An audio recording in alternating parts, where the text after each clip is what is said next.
आपके बीच शुरू से हम मौजूद रहे।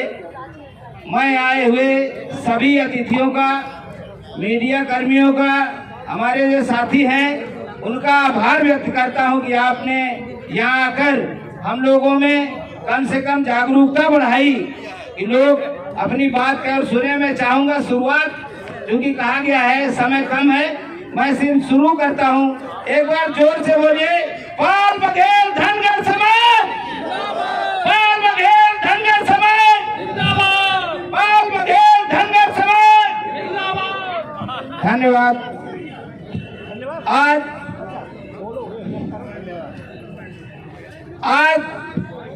आपके बीच मैंने सुबह अगर देखा, इतनी ज्यादा संख्या में यहाँ भीड़ थी कि ऐसा लगा कि दिल्ली में पाल बघेल समाज भी एकजुट होने की बड़ी तीव्र इच्छा रखता है।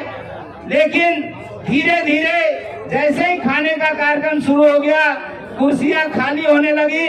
कोई अफसोस की बात नहीं है, हम लोग अभी आपके जुड़े हुए हैं। मैं सिर्फ ये कहना चाहता हूँ कि अगर हम लोग इकट्ठा होते हैं, अपने समाज का भला चाहते हैं, तो जैसा कि पहले भी काशीराम जी ने कहा है, मास्टर चाबी राजनीति है, और राजनीति में तभी आपको सफलता मिल सकती है जब आप लोग सब लोग मिलकर कोई ऐसे काम का समर्थन करें जो सबके हित में हो। मैं 2009 में जब लोकसभा चुनाव नई दिल्ली से लड़ा, मैंने कहा था कि इस देश में सरकारें आती और जाती हैं, लेकिन जो बुनियादी जो समस्याएं हैं उन पर ध्यान नहीं देते।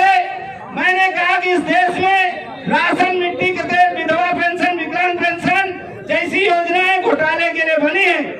अगर वोट लेने के लिए सरकार ने पहचान पत्र दिया है, इसको एटीएम कार्ड बना दे और जीडीपी का आधा सबके खाते में भेज दे। 2007 में 3500 रुपए हो रहे थे, आज की तारीख में 8000 रुपए हैं। अगर 8000 रुपए इस देश के सभी नागरिकों को, वोटर को मिलने लगे तो अपने आप देश में समस्याएं समाप्त हो जाएंगी। ये शुरुआत है। और जैसा कि आपका आधार कार्ड है, ये हम लोगों की देन है, राजा रामपाल की देन है। हमने कहा था, हम स्कूल जाते हैं, हमारा नाम लिखा जाता है, पिताजी का नाम लिखा जाता है, गांव लिखा जाता है, लेकिन उसमें जाति और कैटेगरी नहीं लिखी जाती। जब हम लोग नौकरी करने जाते हैं तब वहाँ जाति प्रमाण पत्र लगता है। उससे पहले निवास प्रमाण पत्र, आय प्रमाण पत्र लगता था। जब आपका आधार कार्ड बना है, इसी में अगर जाति लिख दी जाए, कैटेगरी लिख दी जाए, तो जो ये कचहरी के बाहर दलाल पान खाए बैठे होते हैं, आपसे जाति प्रमाण पत्र बनाने में दलाली लेते हैं, ये समाप्त हो जाएगा। इन चीजों का तभी आप समर्थन कर सकते हैं जब आप राजनीति में सक्रिय भागीदारी लेते हैं। मैं कांग्रेस पार्टी से हूँ, मैं बार बार राहुल गांधी जी से या उनकी टीम से सवाल करता हूँ कि आपने इस देश में ये क्यों नहीं बताया कि आप जातिगत जनगणना के पक्ष में हैं या इसके खिलाफ हैं। जो वहाँ बैठे लोग, मनुवादी लोग विरोध करते हैं, मेरा मंच पर बोलने नहीं देते। अगर सभी लोग एकजुट होकर अपनी अपनी पार्टियों से